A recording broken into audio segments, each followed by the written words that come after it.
Olá, nós estamos aqui no nosso canal apresentando o nosso primeiro episódio da Paleoeducação e nós vamos tratar sobre os fósseis de anfíbios, mas não só sobre os fósseis de anfíbios, mas como aplicar esse estudo incrível dentro da educação. Então, se você é interessado sobre a paleontologia, se você tem interesse sobre fósseis de anfíbios e você é um professor de ciências de biologia e quer dar uma inovada nas suas aulas, fique conosco até o final.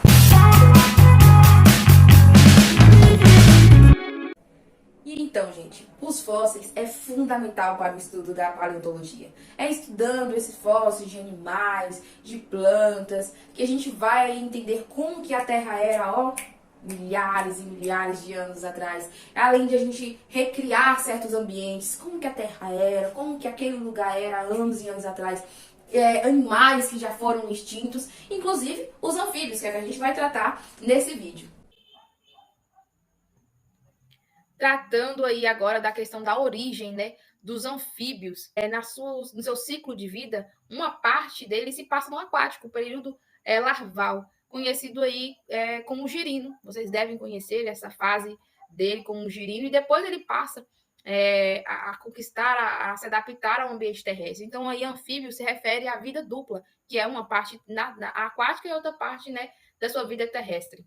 E os representantes mais significativos dos anfíbios aí, nós temos os Temnospondyli. Só que esse termo não é muito utilizado, então nós vamos chamar pelo o termo que ele é mais conhecido, que é os Laperitodontes. Os Laperitodontes, eles foram aí conhecidos, de anos e anos atrás, desde o período do Paleozoico e Mesozoico. E eles então aí adaptaram, eles conquistaram vários nichos ecológicos e tiveram essa adaptação de meio aquático para o meio terrestre. Depois aí, então, de algumas descobertas, chegaram à conclusão que os tetrápodes se originaram dos peixes, mais precisamente desse peixe aqui, os Sarcopterygii.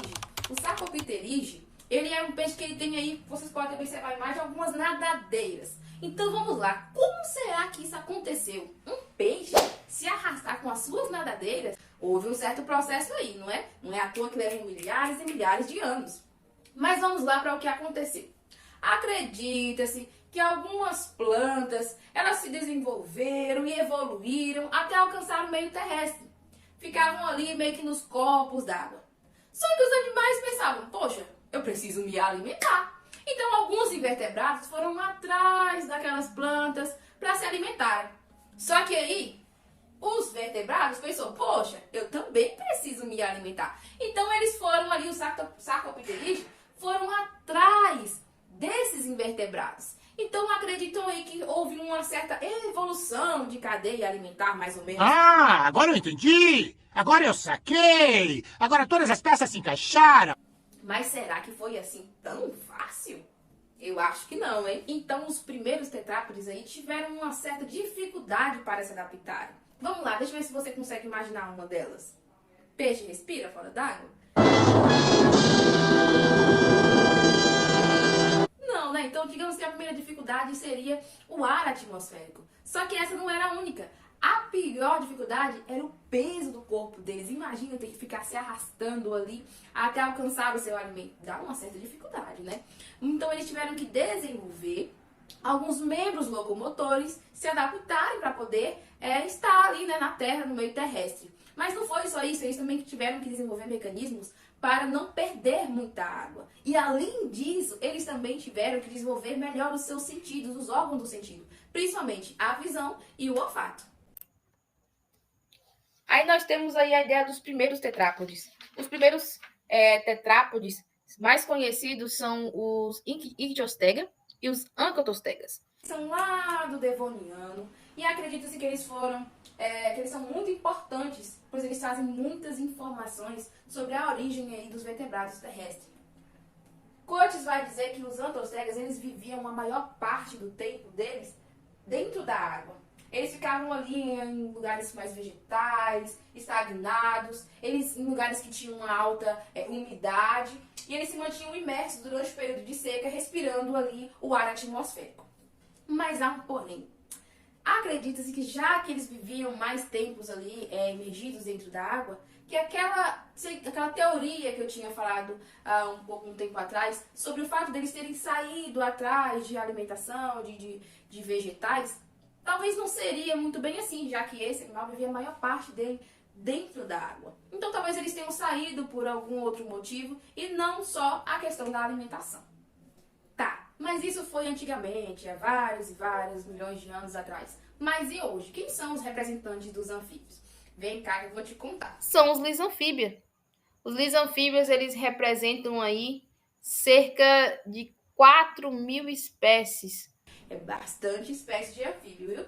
E eles se dividem aí em 4 quadros distintos. Nós temos aí os que já foram extintos, que são os albanerpetonídeos. Diz aí comigo. Albanerpetonídeos. E nós temos também os anuros, que são os sapos e as rãs, que você já deve ter visto alguns por aí. Temos os urodelos, que são as salamandras. E nós temos também as gimnofionas, que são as cecílias, que são desprovidas de alguns membros, né? Eles não têm aqueles membros locomotores, como vocês podem observar nessa imagem aqui do canto.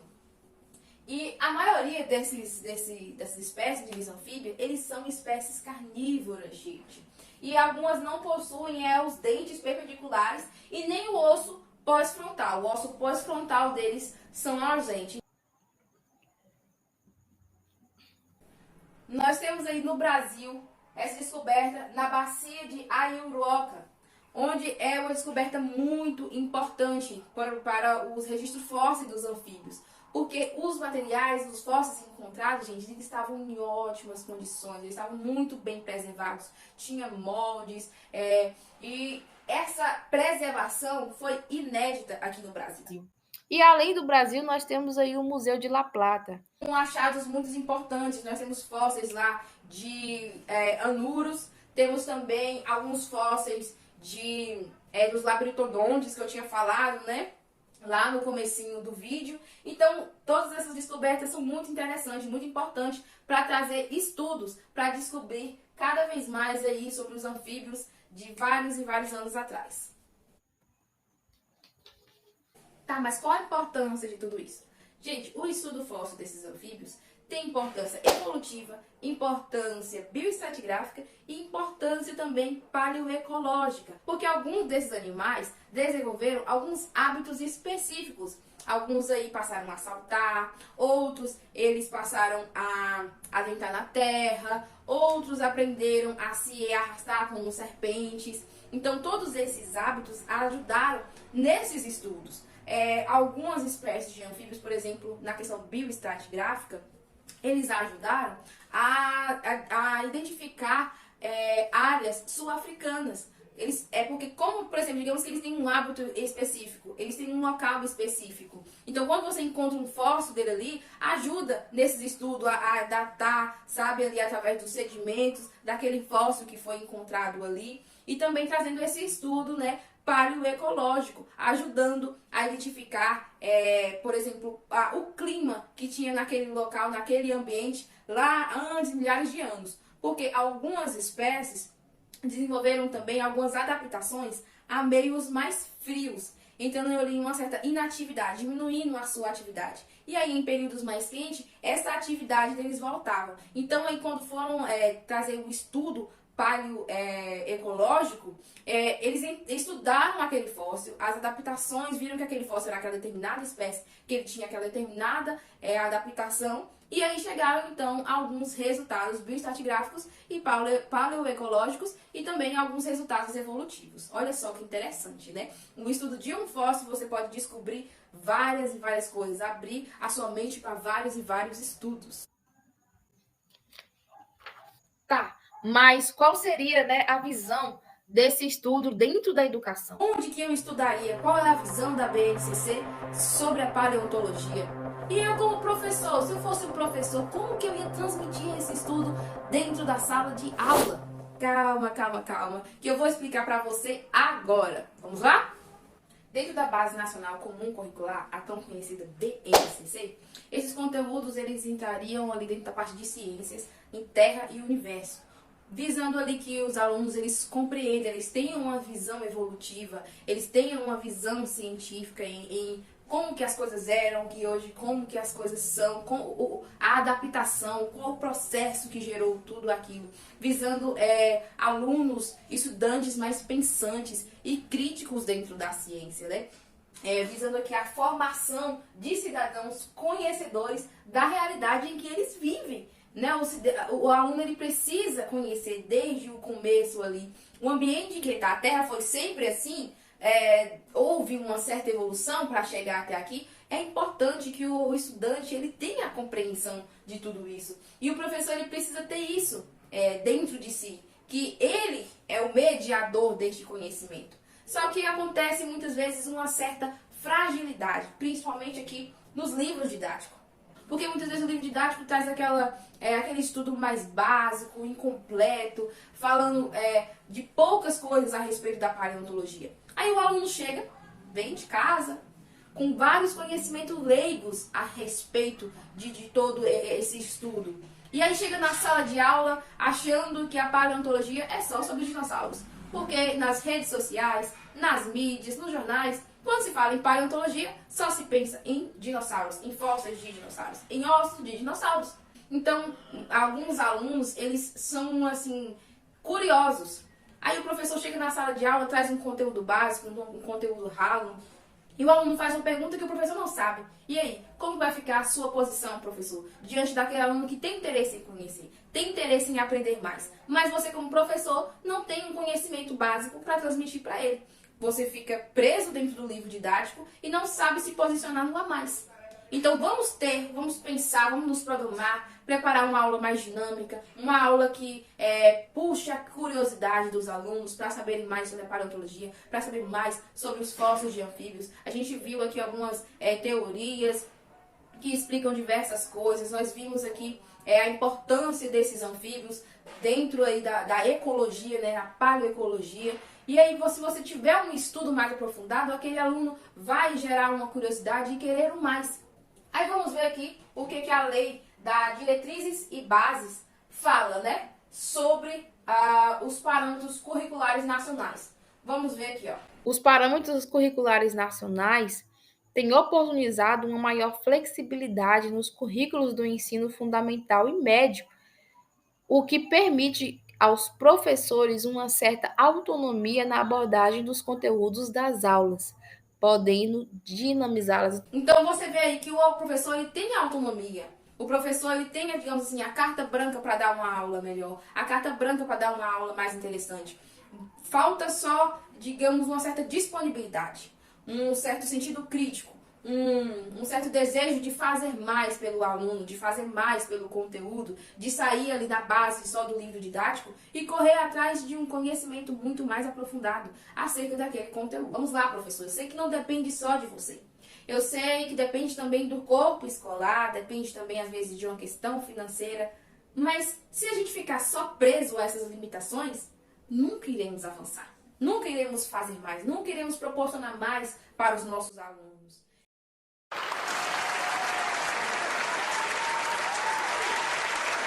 Então aqui essa metodologia ativa, ela vai muito mais além do ficar preso ao financeiro, por exemplo. Estratégias como trazer imagens, vídeos, nós temos aí uma tecnologia que está sempre avançando, jogos educativos que podemos assim criar, elaborar e trazer isso para a sala de aula, entendeu? Elaborar um plano de aula mais atrativo para os alunos. Esse é o objetivo dessa metodologia ativa. E aqui, eu vou trazer alguma dica para vocês. Nós temos aí o tour virtual. Aí eles têm o link, vou deixar disponível o link para vocês dessas ideias. E você pode fazer um tour virtual. É muito interessante, muito legal de participar. Você chama ali os alunos para a sala de aula, leva um notebook, talvez se a escola tiver disponibilidade, um data show. E vocês vai junto ali, professor, com os alunos, fazer esse tour virtual por esse museu. Você não precisa se deslocar para levar os alunos. Você traz o museu até vocês. Olha só que legal, olha só que interessante. E além disso, tem os jogos e vídeos. Tem o jogo aí do Quem Sou Eu, tem tabuleiro, tem aí esse link que eu vou deixar na descrição. Vou deixar todos os links, gente, na descrição. de anfíbios fósseis e a sua importância para a biologia. Tudo isso, professor, você pode estar incrementando dentro da sua aula. Trazendo imagens, vídeos, jogos, tour virtual. Olha só como interessante. Faz aí um quiz, um jogo de perguntas e respostas. Quem sabe assim, uma cruzadinha, uma atividade que realmente fala assim para o aluno, nossa, isso é legal, isso é interessante. E é isso, pessoal. Eu espero que vocês tenham gostado aí do nosso estudo breve sobre os fósseis de anfíbios e como aplicar eles dentro da sala de aula. Vimos aí que ele é importante para várias coisas, a origem desses fósseis de anfíbios, a origem dos anfíbios, como que é importante estudar, trazer um estudo, esse estudo para dentro da sala de aula, para que os alunos eles se sintam aí mais intrigados em conhecer mais acerca da paleontologia. Muito obrigada por ter ficado até o final e a gente se vê na próxima aula.